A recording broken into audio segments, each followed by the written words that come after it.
네, 오늘 성경 말씀은 구약 성경 548페이지 열왕기상 18장 30절에서 40절 말씀입니다. 열왕기상 18장 30절에서 40절 말씀을 읽겠습니다. 엘리야가 모든 백성을 향하여 이르되 내게로 가까이 오라. 백성이 다 저에게 가까이 오매 저가 무너진 여호와의 단을 수축하되 야곱의 아들들의 지파의 수요를 따라 12돌을 취하니 이 야곱은 여호와께서 옛적에 저에게 임하여 이르시기를 내 이름을 이스라엘이라 하리라 하신 자더라. 저가 여호와의 이름을 의지하여 그 돌로 단을 쌓고 단으로 돌아가며 곡식 종자 두세 알을 용납할 만한 도랑을 만들고 또 나무를 벌리고 송아지의 각을 떠서 나무 위에 놓고 이르되 통넷에 물을 채워다가 번제물과 나무 위에 부으라 하고 또 이르되 다시 그리하라 하여 다시 그리하니 또 이르되 3번 그리하라 하여 3번 그리하니 물이 단으로 두루 흐르고 도랑에도 물이 가득하게 되었더라. 저녁 소제 드릴 때 이르러 선지자 엘리야가 나아가서 말하되 아브라함과 이삭과 이스라엘의 하나님 여호와여 주께서 이스라엘 중에서 하나님이 되신과 내가 주의 종이 됨과 내가 주의 말씀대로 이 모든 일을 행하는 것을 오늘날 알게 하옵소서. 여호와여 내게 응답하옵소서. 내게 응답하옵소서. 이 백성으로 주 여호와는 하나님이신 것과 주는 저희의 마음으로 돌이키게 하시는 것을 알게 하옵소서 하며 이에 여호와의 불이 내려서 번제물과 나무와 돌과 흙을 태우고 또 도랑의 물을 핥은지라. 모든 백성이 보고 엎드려 말하되 여호와 그는 하나님이시로다. 여호와 그는 하나님이시로다 하니 엘리야가 저희에게 이르되 바알의 선지자를 잡되 하나도 도망가지 못하게 하라 하며 곧 잡은지라. 엘리야가 저희를 기손 시내로 내려다가 거기서 죽이니라. 아멘.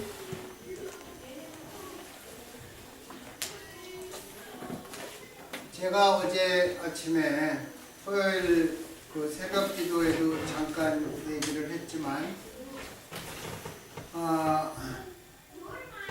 솔로몬 왕이 죽고 난 다음에 이스라엘은 북왕국과 남왕국으로 갈렸습니다. 그런데 북왕국에서는 끊임없이 백성들이 바알을 믿고 섬겼습니다.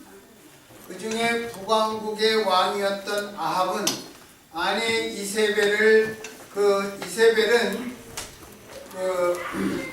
시돈 땅 엣바알의 제사장의 딸입니다.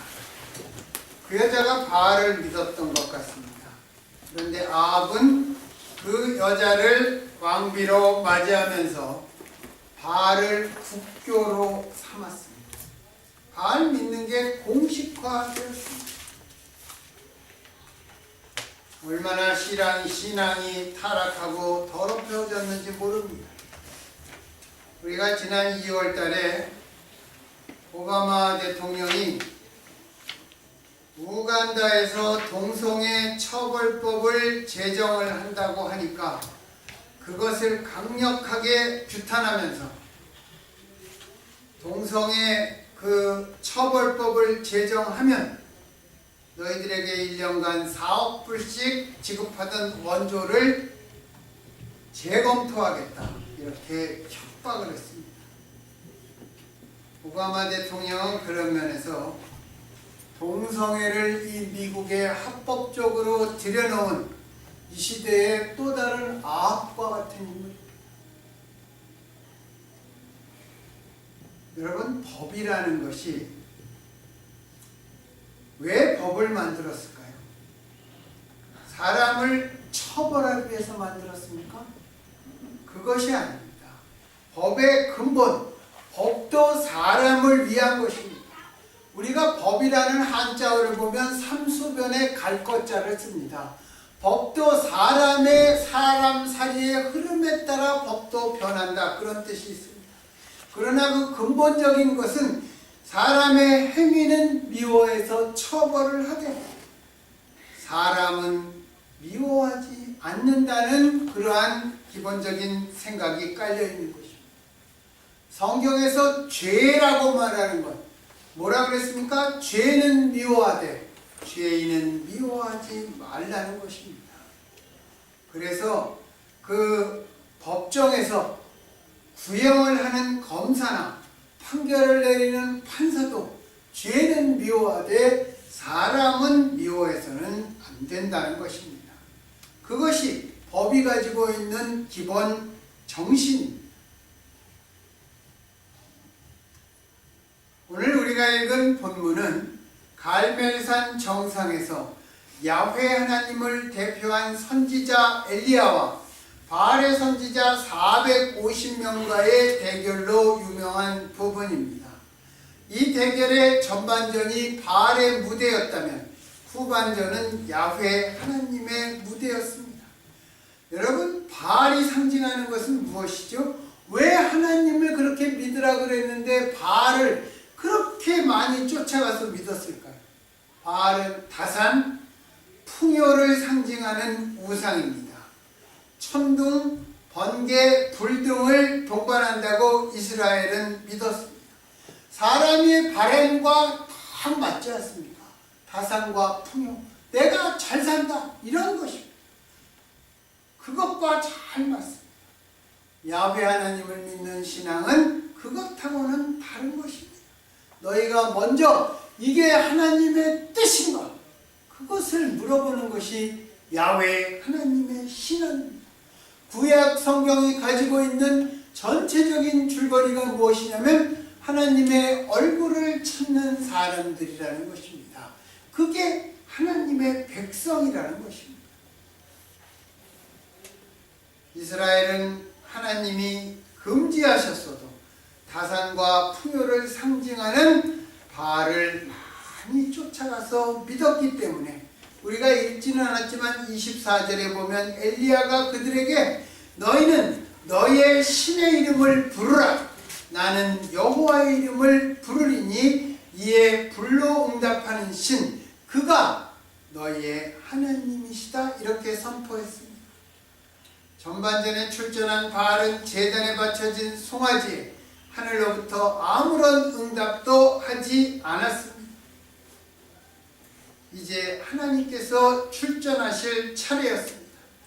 바알은 실격하였기 때문에 과연 야훼께서 불로 응답하실 수 있는 참 신인지 결판이 날 이 후반전은 이스라엘 왕 아합과 수많은 이스라엘 사람들에게는 손에 땀을 쥐게 하는 광경이었을 것입니다.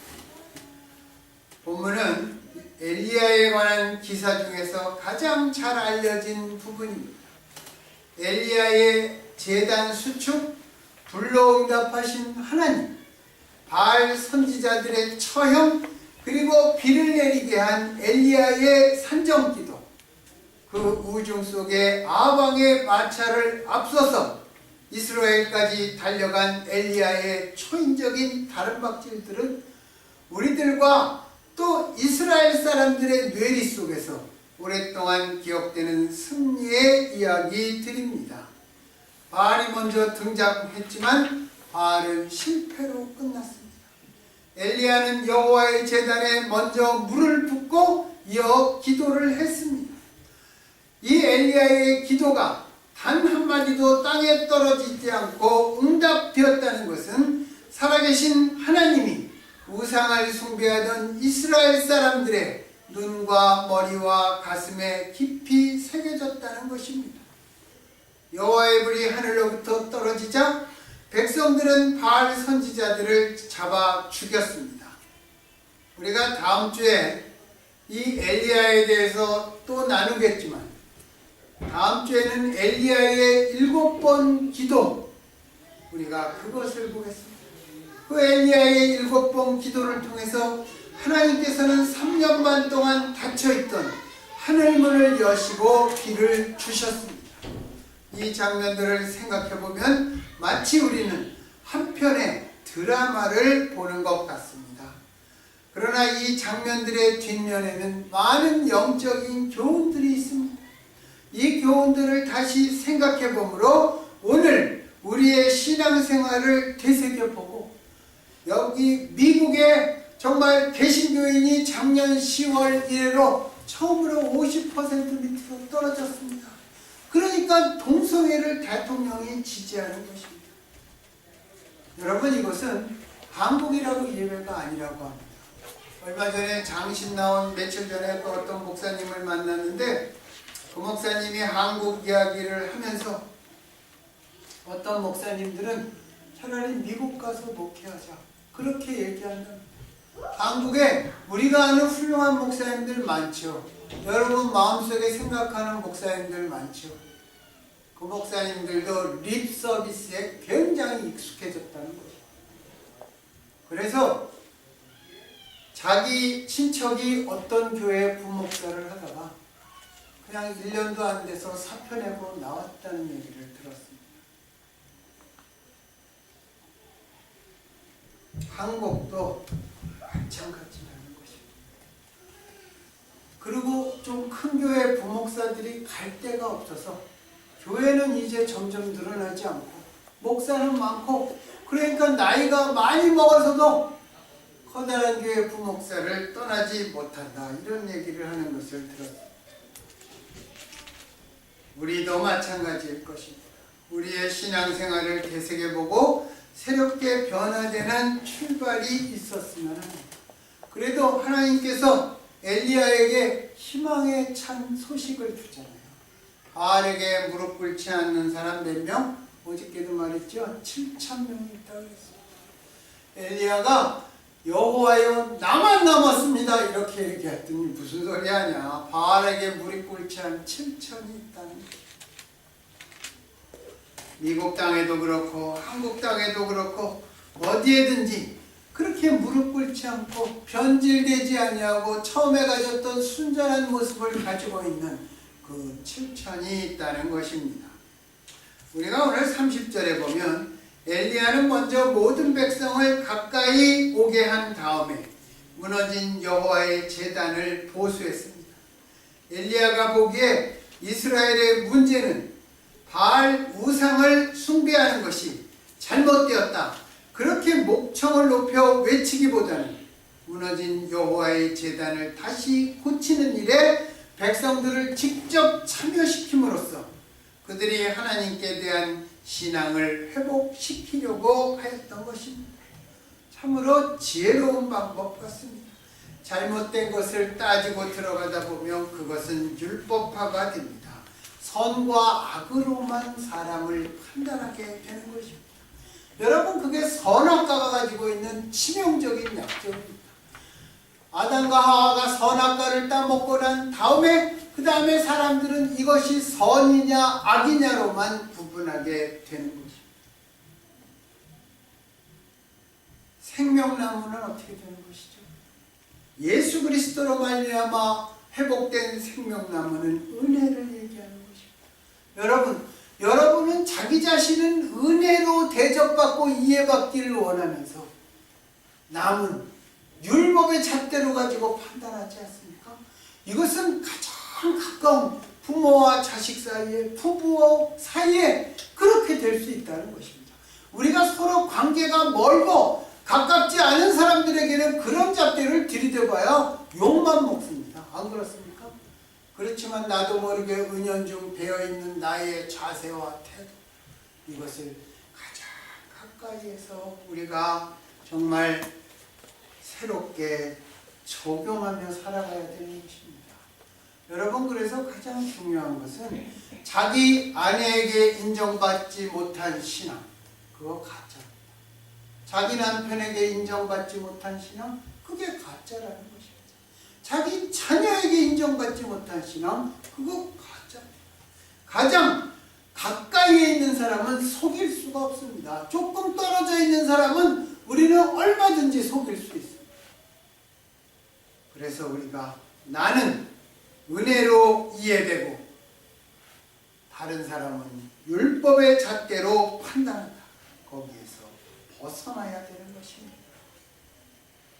정말 엘리야가 하나님의 제단을 회복하는 그 지혜로운 방법, 우리도 그런 지혜로운 방법을 선택해야 할 것입니다. 여호와의 제단이 무너져 있었다는 것은 이스라엘 사람들이 얼마나 야훼 하나님께 소홀하였나 그것을 뚜렷하게 보여주는 증거입니다. 엘리야 선지자는 이스라엘 백성들을 허물어진 하나님의 제단 가까이 나오게 함으로써 그들의 신앙적 양심을 일깨우고 가뭄의 원인이 어디에 있었는가를 가르치려고 하는 것입니다. 제단을 수리한다는 것은 하나님과의 끊어진 경배와 교제를 회복시킨다는 의미입니다. 그래서 우리가 하나님과 정말 멀어졌을 때, 하나님으로부터 도망쳤을 때 하나님 앞에 나와 가장 첫 번째 해야 되는 것이 무엇입니까? 하나님 앞에 무릎 꿇고 예배 드리는 것에서부터 시작하는 것입니다. 하나님과의 관계가 끊어졌을 때 아벨이 예배를 드림으로 하나님과의 관계가 회복되었기 때문입니다. 제단의 수축이 없다면 하나님과의 관계가 회복되지 않는다는 것입니다. 이스라엘이 하나님의 제단을 무너진 채로 그냥 방치해 두었다는 것은 그들이 바알을 참신으로 믿고 바알에게 소망을 걸고 살았다는 증거입니다. 그래서 이스라엘은 무너뜨려진 하나님의 제단을 그대로 두었습니다. 그들은 살면서 자식도 많이 낳고 농사도 풍년이 들고 자기들이 원하는 모든 것을 이루기를 바랬습니다. 그리고 그것을 이루어진 주는 신이 바알이라고 믿고 숭배하였습니다. 그러나 갈멜산에서 바알이 거짓 신이라는 것을 직접 보고 그리고 난 다음에 그들은 시선을 하나님께 돌렸습니다. 물론 이 역할을 엘리야 선지자가 담당했습니다. 우리도 다산과 풍요를 바라면서 삽니다. 물질과 또 내가 꿈꾸는 소망의 성취가 나의 신이 되고 또 우리의 내가 경건한 것을 나의 경제적 이익의 도구로 삼게 되고 그러한 모든 것이 바알을 향해 가까이 나아가는 것입니다. 그렇게 나아가면 나아갈수록 하나님의 제단에는 우리 안에서 무너지게 되고 멀어지게 되는 것입니다. 당시 이스라엘의 문제점은 무너뜨려야 할 바알의 제단은 건재했던 반면 건재해야 될 하나님의 제단은 무너져 있었던 것입니다. 여러분, 우리의 기도의 제단, 말씀의 제단, 순종과 헌신의 제단들은 나와 내 가정과 교회와 직장에서 건재하게 서 있습니까? 혹시 우리의 마음이 하나님보다 이 세상적인 것에 더 기울어져 있지는 않습니다. 이 두 가지의 차이점은 하나님의 영광, 하나님 중심인가 아니면 내 중심인가 그것을 판가름하는 그러한 것입니다. 여러분, 사위가 오면 씨암탉을 잡아준다고 그랬죠. 가을에 농사를 져서 이렇게 곡식 나닷을 갈무리한 다음에 충실하게 보이는 나달을 이렇게 모아놓고 그 뭐라 그러죠? 다라이 같은 데라고 하는데 그 일본 말이라서 이렇게 커다란 물통에 그 나달을 확 붓습니다. 아니, 순서가 바뀌었어요. 달걀을 하나 이렇게 집어넣고 그 다음에 소금을 이렇게 부어서 녹여요. 그럼 달걀이 이렇게 중간에 뜰 정도로 이 소금 비중이 높아지면 거기다가 나달을 확 쏟아붓는 것이다. 그리고 나서 물에 뜨는 것은 다 차없이 버립니다. 그 소금물 속에서도 가라앉았다. 그것을 건져다가 갈무리를 잘 한 다음에 봄에 그것을 종자로 뿌리는 것이다. 제가 어릴 때 저녁 때 그거 하는 것을 보고 참 신기했어요. 그러니까 지금까지 아직도 거의 비슷하게 기억하고 있습니다. 하나님 중심인가 내 중심인가 이 신앙의 소금물이 그 두 가지 차이를 확실하게 구분하는 것입니다. 그래서 우리는 정말 거의 대부분 잊고 살지만 무엇을 할 때 이것이 하나님의 뜻인가? 하나님께서 이것을 기뻐하시나? 우리는 그것을 먼저 하나님께 여쭈어봐야 하는 것입니다. 31절에 보면 엘리야는 야곱의 12아들들의 지파를 따라 12개의 돌을 취하여 여호와 하나님의 단을 쌓았습니다. 이 야곱은 우리가 잘 아는 대로 창세기 32장 야복강가에서 하나님과 씨름을 하였던 야곱입니다. 거기에서 야곱은 하나님으로부터 이스라엘이라는 새 이름을 받았습니다. 하나님과 씨름을 했던 야곱은 거기에 보면 야곱이 어떻게 하나님을 이기려고 그러는지 하나님이 야곱의 환도뼈를 쳤죠. 이 넓적다리 따위를 쳤습니다. 그러니까 환도뼈가 탈골되자 그때까지 하나님께 대항하던 자세에 있던 야곱은 그 다음부터는 하나님께 매달리던 의존적인 자세로 바뀌었습니다. 하나님께 의지합니다. 그리고 야곱은 자신의 패배를 인정하며 그 고통 중에서 하나님께 축복을 간구했습니다. 야곱은 이스라엘이라는 새 이름을 하나님께부터 받았습니다. 여러분, 유대에서 새 이름은 새로운 사람, 새로운 성품을 의미합니다. 야곱은 이제는 더 이상 남을 속이고 남의 축복을 가로채려는 자가 아니라 하나님께 매달리는 사람이 되었습니다. 그리고 난 다음에 야곱은 그 당시 가장 두려웠던 자기 형 에서의 복수로부터 보호를 받는다는 하나님의 보증을 받았습니다. 그러면 이 야곱의 이야기가 본문의 갈멜산 사건과 무슨 상관이 있을까요? 여러분, 여기 본문에 읽어보면 3년 반의 극심한 가뭄이 있었다 이렇게 얘기합니다. 말이 3년 반이지 여러분, 요새 캘리포니아 지역에 가뭄이 조금 들어서 이제 막 쌀값이 많이 오를 것이라고 예상하고 있습니다. 말이 3년 반이지 그렇게 오랫동안 가물었다는 것은 모든 것이 황폐하게 되었다는 것입니다. 그리고 바알의 무능력은 야곱의 환도뼈가 위골된 경우처럼 이스라엘의 불순종과 우상 숭배에 대한 하나님의 심판이었습니다. 그러므로 백성들은 하나님께 항복하고 회개하여 여호와께 야곱처럼 매달려야 했던 것입니다. 이스라엘은 야곱의 개인적인 이름이었지만 이스라엘은 그의 12아들 12지파를 대표하는 이름입니다. 그래서 이스라엘은 하나님 백성들 전체를 가리킵니다. 야곱이 이스라엘이라는 새 이름을 받고 새 사람이 되어 자기 중심적인 모습을 버리고 하나님을 따랐듯이 이스라엘 백성도 하나님을 따라야 한다는 그러한 의미입니다. 야곱이 야복강가에서 자신의 가족과 모든 재산을 앞서 보내고 빈 몸으로 하나님을 만났습니다. 이스라엘도 자기 중심적, 물질 중심적 생각을 모두 버리고,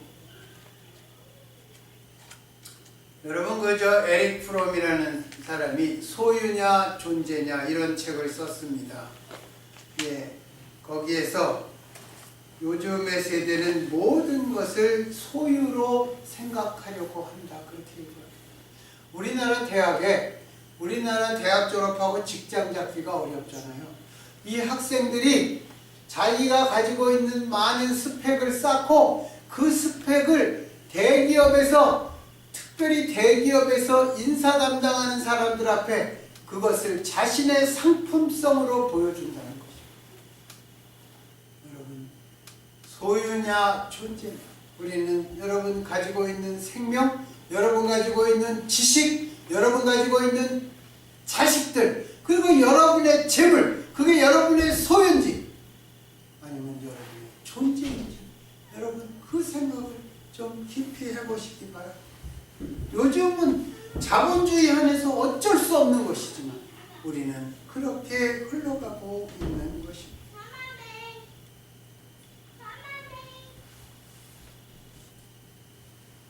그러한 모습을 버리고 내가 하나님 아래 있는 새로운 존재로서 정말 하나님을 따르고 정말 그렇게 살아가야 하듯이 이스라엘 백성도 하나님을 따라가야 그렇게 살아야 한다고 엘리야는 말하고 있는 것입니다.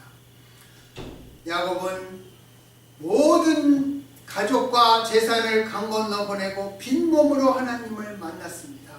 우리도 내 자신 있는 그대로의 모습으로 겸허하고 빈 마음으로 하나님께 나아가야 된다는 것입니다. 여러분, 유대 전설을 보면 야곱은 야복강가에서 하나님을 만나고 이 따위뼈가 위골이 돼서 평생을 철lum머리로 살았다고 합니다. 쩔뚝거리는 매 걸음마다 그는 하나님과의 야복강 그 씨름을 생각하면서 하나님께 매달리고 의지하는 그런 복된 삶을 살았던 것입니다.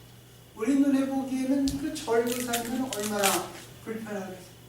그러나 이것을 절지 않으면 나는 남의 복을 가로채는 자였고 이것을 절대 하나님만을 의지하는 자가 되었던 것입니다.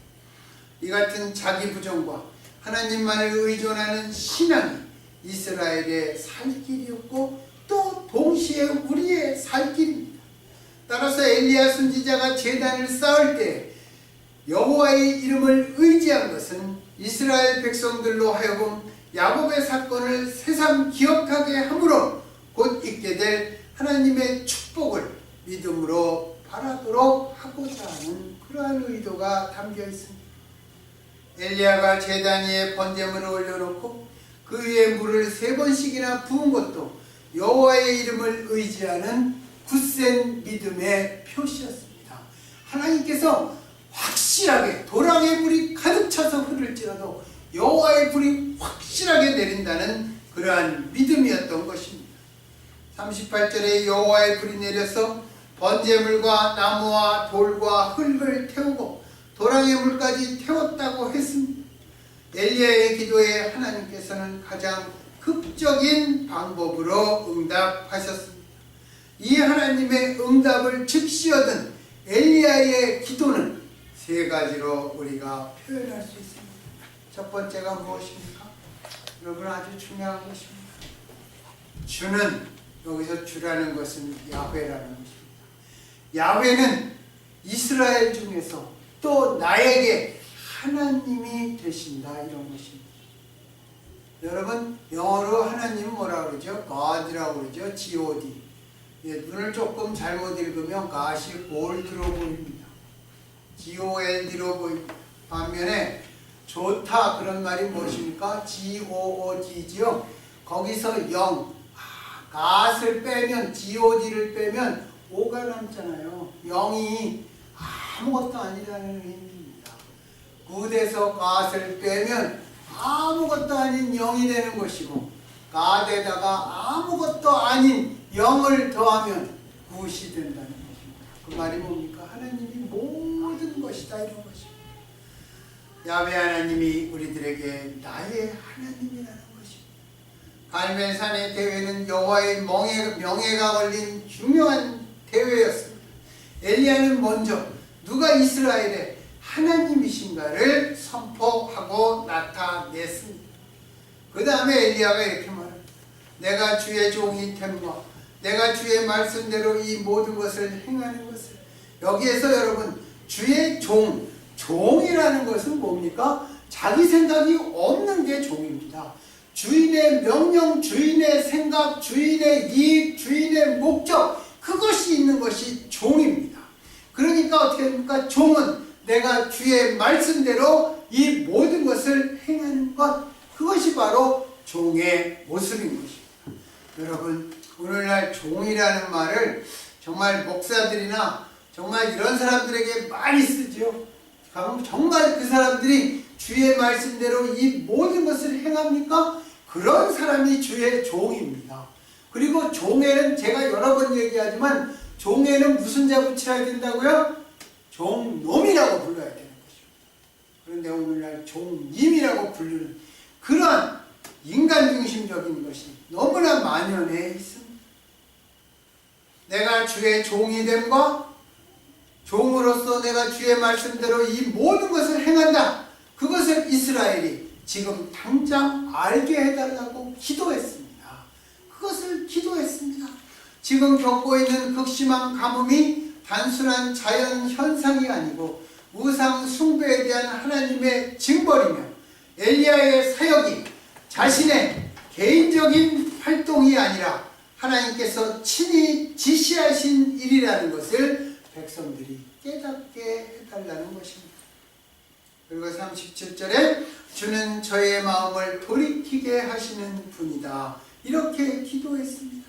이 말은 무엇입니까? 하나님의 자비하심을 간구하는 기도입니다. 36절에 아브라함과 이삭과 이스라엘의 하나님이라고 부른 것은 언약의 신실하신 하나님의 사랑과 자비로 지금 엘리야 시대에 나아가서는 우리의 시대까지 아브라함의 후손들에게 긍휼을 베푸시라는 간곡한 호소였을 것입니다. 우리도 풍요롭게 건강하게 많은 것을 성취하며 살고 싶습니다. 그러나 엘리야는 그 모든 것의 결정권자는 바로 야훼 하나님이시라는 것을 보여주었습니다. 그 모든 것 앞에 하나님을 가장 앞에 놓고 하나님 중심의 삶을 살라고 가르치는 것입니다. 무너진 하나님의 제단을 수축하라고 말씀합니다. 어느 곳이 무너져 내렸는지를 살피고 그것을 다시 세우는 영적 회복, 그것을 정말 오늘날의 우리들까지 위해서 엘리야가 축복 기도를 하고 있는 것입니다. 여러분, 하나님께서 요한계시록에 에베소 교회에 뭐라고 그랬습니까? 내가 첫사랑을 잊었느냐, 어디에서 떨어진 것을 생각하라. 그 똑같은 그러한 의미의 말을 엘리야가 하고 있는 것입니다. 우리도 정말 엘리야처럼 내가 부족한 부분이 있을 것입니다. 그러나 모든 것이 완전할 수 없다는 그러한 말 앞에 나의 부족을 그만두면 안 됩니다. 내가 부족한 것, 무너진 것을 다시 회복해서 영적 회복을 우리가 반드시 이 생명이 새롭게 돋아나는 봄에 이루어 나가야 할 것입니다. 그때 하늘로 하나님의 응답이 불처럼 우리 앞에 내릴 것을 확실하게, 그 응답의 역사가 일어나는 우리와 우리 모두와 또 우리 교회와 미국과 한국이 되길, 또 그 안에 엘리야와 같은 그러한 사역을 감당할 수 있는 바알에게 무릎 꿇지 한 7,000명 중에 하나가 되는 우리가 되길 예수님 이름으로 축원합니다. 기도하겠습니다.